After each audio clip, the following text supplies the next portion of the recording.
Hello everyone, and welcome back to Strangers and Pilgrims. Now we are at Genesis chapter 19, and in Genesis chapter 19 we're going to actually talk about someone else other than Abraham, who is Abraham's nephew Lot. So we need to go over a couple of things in the life of Lot and learn some lessons from them. The first thing we know about Lot is that he was Abraham's nephew, and that Abraham took him when he started his journey to the promised land. And then they stayed together for a while, and then we talked before about there was a strife between the shepherds of Abraham and the shepherds of Lot, that the land was not accommodating both of them.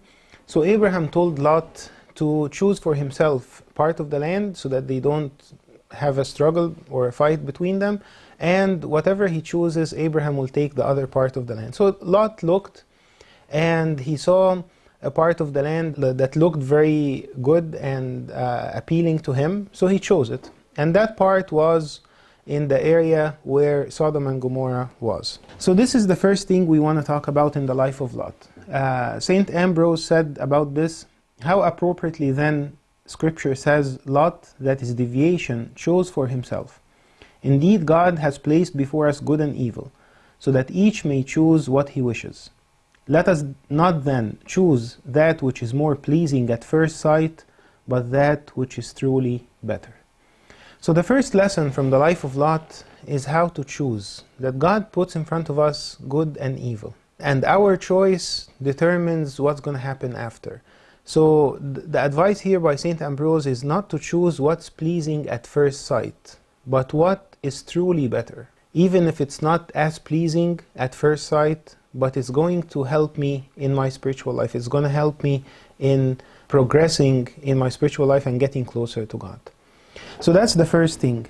Then also St. Ambrose said something else about choosing for himself. He said, what was the reason behind this? He said, haughtiness is a companion of those who deviate from the truth. In fact, as Abraham was quite humble in that he offered the choice, and we talked about this before, how Abraham did not put himself first, and although he was the older one, he was the one with the promise, but he did not choose for himself. In that he offered the choice, so Lot was rather insolent in presuming to choose. Virtue humbles itself, whereas wickedness becomes arrogant.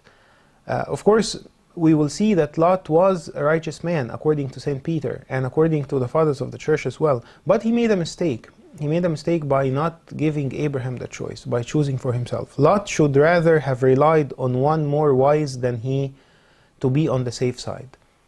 So this advice by St. Ambrose is that sometimes I may need guidance. I may need someone wise to tell me or to help me choose what is right for myself and what is going to benefit me on the long run.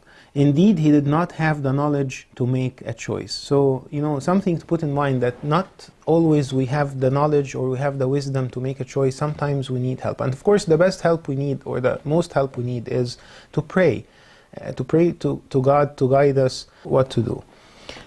Then Lot lived in the area of Sodom and Gomorrah for a long time. We don't know how many years exactly, the Bible doesn't say, but he lived there among the people of Sodom and Gomorrah. And St. Peter, in his second epistle, he talks about this. He said, "For as the righteous man," so he called Lot righteous, and we will see why Lot was called righteous. So he said, "As the righteous man lived among them, among the people of Sodom and Gomorrah, day after day he was tormenting his righteous soul over their lawless deeds that he saw and heard." So he chose to be there. He chose the city life versus the nomad life that Abraham was living. And of course there were certain things that were appealing to him, but he was a righteous person. So because he was a righteous person, because he had longing inside him to live with God, he was tormented. He was torn between this zeal inside him to live with God and between the wickedness of the place that he chose. So that's something, that teaches us a lot about our choices.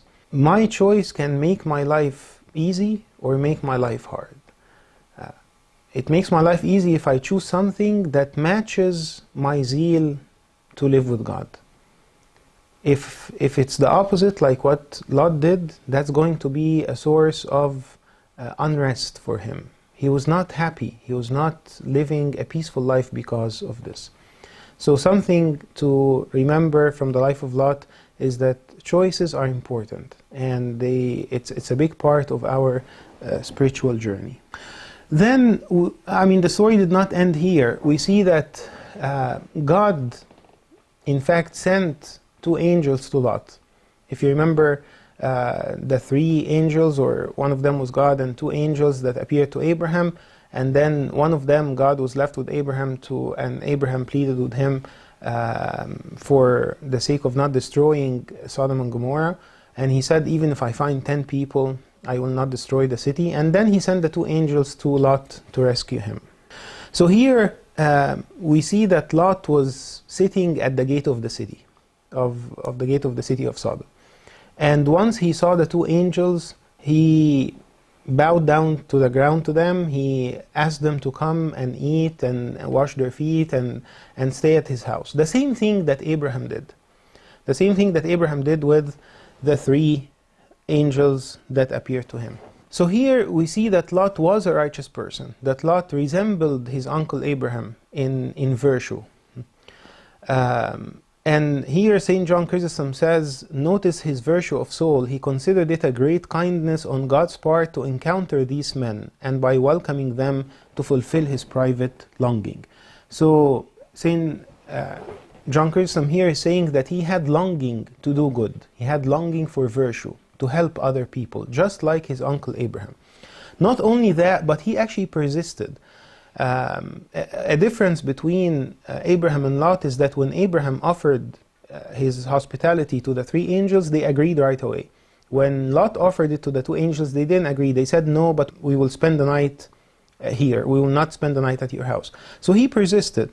And in this, St. John Chrysostom again says, if at any time we want to win someone over and then we see them somewhat reluctant, we immediately desist. This is due to our doing it without ardor and longing, and especially to our thinking that we have excuse enough to be able to say that at any rate we did our best. So here he's saying that sometimes I try to do something good, I pursue virtue, but at the very first rejection from others, I stop and I say, you know what, I did my best. But he said that Lot did not do that. Lot actually wanted to be virtuous to them. He wanted to help them. And because he wanted that from his heart, he was longing to do that. They actually, the second time when he insisted, they agreed and came to his house. So here we see that Lot started the journey with Abraham. Lot made a mistake by choosing for himself. Lot was still a righteous man and had longing for virtue even in the midst of living in Sodom and Gomorrah. But because of his choice, he was tormented between what his zeal was inside to live with God, and on the other side, the wickedness that he sees every day in the place that he lives in. This was part of Lot's life. Next time we will talk about the second part and how God rescued him from Sodom and Gomorrah. So see you next time.